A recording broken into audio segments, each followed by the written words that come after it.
Welcome back everybody to Forza Horizon 5, and today we're doing another seasonal championship. This one's called After Party, and we're in S2 class cars with a base price of 2 million credits or more. So this is going to be exclusively, hypercars, track cars, stuff like that. Nothing, older than those kind of vehicles. So yeah, yards. Turn left. Should be interesting. Should be quite fast as well and frantic. So yeah, we'll get in there. Forum, which was last week's festival playlist car, so yeah, certainly not the kind of thing we're going to be driving in this championship, but tough and dependable car to get there regardless. Alright, let's see where we're going to be racing and what we're going to be racing in.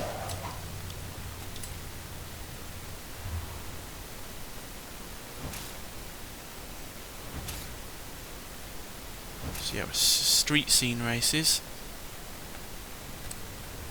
and yeah, we've got a wide variety of cars, definitely in terms of car manufacturers. So we've got the Aston Martin Vulcan AMR Pro, pretty much just a track car, and then we've got the Bugatti Divo and the Bugatti Chiron. The Chiron is, well, the Divo is based on the Chiron, but it's basically a lighter and more performance-orientated vehicle. And then we've got the Ferrari FXXK Evo, and then the Ferrari F40 Competizione. I'm pretty sure the F40 there is going to be the oldest car here. Then we've got a pair of Koenigseggs, Lamborghini Sesto Elemento, Lotus Avaya, Maserati MC12 Versione Corsa, the Mercedes AMG 1, which for some reason the picture has vanished, and then the Pagani Huayra BC, and then the Rimac Concept 2. So I'm going to go for but we'll go for the Bugatti Divo. It's substantially better in terms of handling and braking than the Chiron. Got better acceleration, but obviously the top speed is slightly less because it's got a permanent rear wing, but still got the same huge amount of power from its 8 litre W16 quad turbocharged engine. So yeah, still going to pack plenty of punch, but it's going to be handling it a lot better. Right, let's see how we do.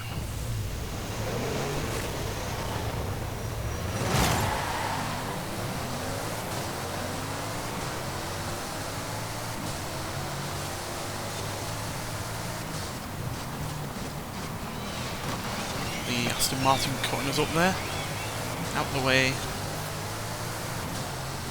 Yeah, it's been a while since we've done one of these, purely because either the seasonal championships that were available weren't interesting enough, or there just haven't been any, because it's been a more PR, Horizon Rush focused thing. So the PR stunts have been the focus of the last couple of seasons in the Horizon Festival, so they've not really been doing seasonal championships, which is understandable. I want to make it a focus kind of thing, that's fine. But yeah, finally got one. Lost in a while, but they're always worth hanging around for. Oh, this Divo is a little bit skittish. I was expecting this to be better, come on. Fair though, I have not driven this for a while. I won it in a wheel spin, I think, at some point. I just haven't really driven it. What the hell's going on? Yeah, the Bugatti, hypercars really haven't been the most agile kind of things. Even when they try with something like this or the super sport version of the Veyron, they've just never quite been able to match their contemporaries in terms of handling and braking. Sure, this is good when you've finally got some speed on the go, but it's really all over the place at lower speeds.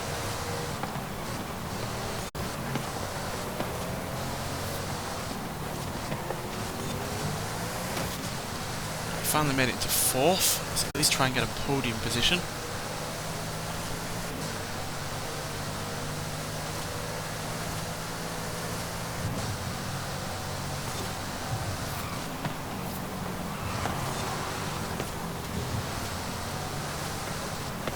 Seems to lose grip all of a sudden. The all-wheel drive system does offer plenty of it at high speeds, and obviously with the downforce included in that, as soon as you're going slower or slowing down around a corner or anything like that, it just seems to lose it all of a sudden, which is obviously not helpful. Right, last sprint to the finish line. Do we beat the Pagani? Oh, don't hit the fence, don't hit the fence, don't hit the fence.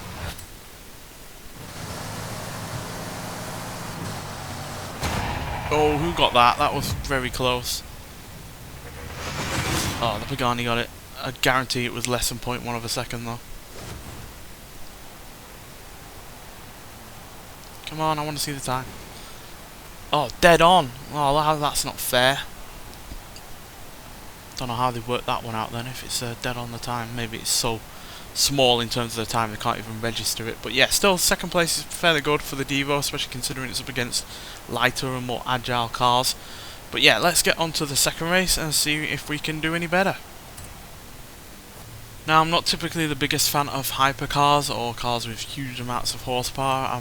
I feel like they're a little bit you know, cold and a little bit calculated, but there is one that I have really taken to, and that is a Lotus Avaya. Like a lot of electric hypercars, I feel like it does quite a lot for a car that, you know, for a kind of technology that really hasn't been pushing the boundaries over 1,000 horsepower, and yet this gets up to nearly 2,000 horsepower. Now, that granted, the Rimac is also nearly as powerful, but that weighs a little bit more than this. Plus, I think this Lotus looks better, and yeah, it's got really rather superb braking. But I do think the Rimac has a better launch and a better acceleration over this. But I feel like this eventually gets up to a kind of a point in its electric motors where it hits a second wave. It takes up to about 7,000 RPM, I think, and then it all of a sudden feels like it hits a turbocharger kind of moment, or what they do with Hondas and the Type Rs, suddenly have a second life to their engine or their power plant. So yeah, you'll see it when we start here. So it gets to about 7,000 and then it's woof, off it goes. It's hyperdrive mode. Now granted, it's not the best handling car, but it is better handling than the Rimac, purely because it has less weight. And to be honest, I've done plenty of the PR stunts and gained plenty of experience and the like just from driving this around, so it's a very, very good car. Great first effort from Lotus in terms of being an electric hypercar. I mean, for them to go from making, you know, sub 500 horsepower sports cars to a near 2,000 horsepower electric hypercar is quite an achievement from them.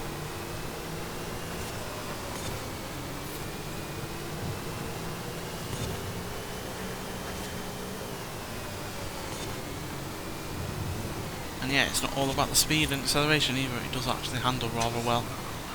Sure, it's not going to handle as well as some of the cars here, because it does still weigh 3,700 pounds, which is quite a lot for a car of this type, but you know, the Bugattis certainly weigh more than this, and yeah, they don't handle quite as well as this either, so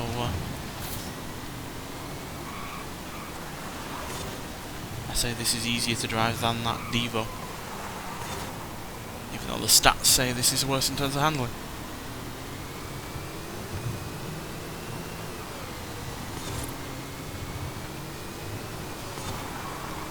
It's a pretty short race that was, made even shorter by the fact we're in a car like this. Yeah, love that Lotus, and it's given us our first win of this championship, so yeah, and in fine style and really rather a quick time as well. Would have liked it to have been longer, but yeah, that's just the way it goes. So yeah, it gives us the all important 20 points, so we're dead level with that Ferrari F40 Competizione. So yeah, it's everything to play for in the third and final race, so let's get there and see if we can seal this championship up.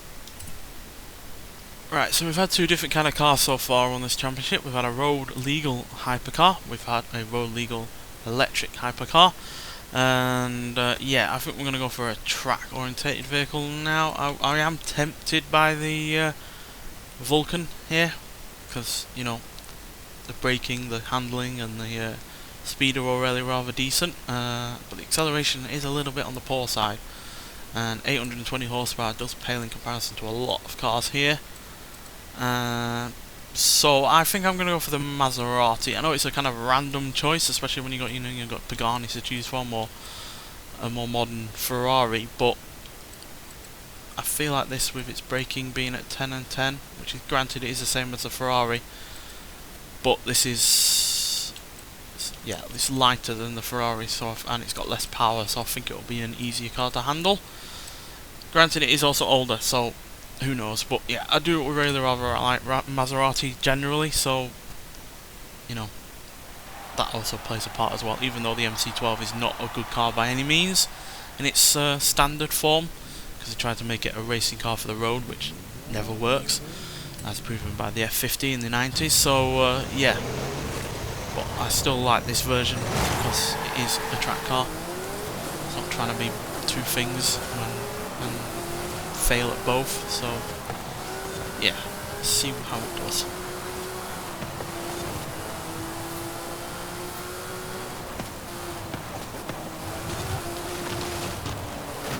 Oh dear. Oh dear, screwed that corner up.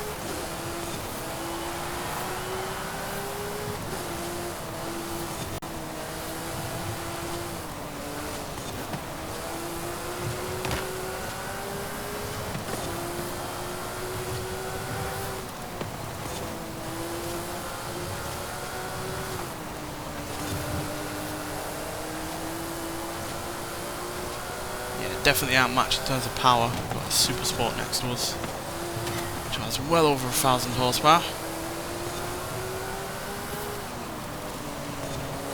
Can't match us in terms of handling.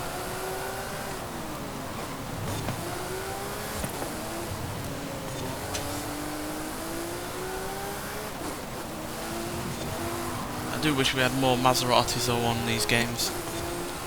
Still haven't had the Quattroporte for a very long time, and I really am dying to have that in a game. Such a sublime, you know, sports saloon.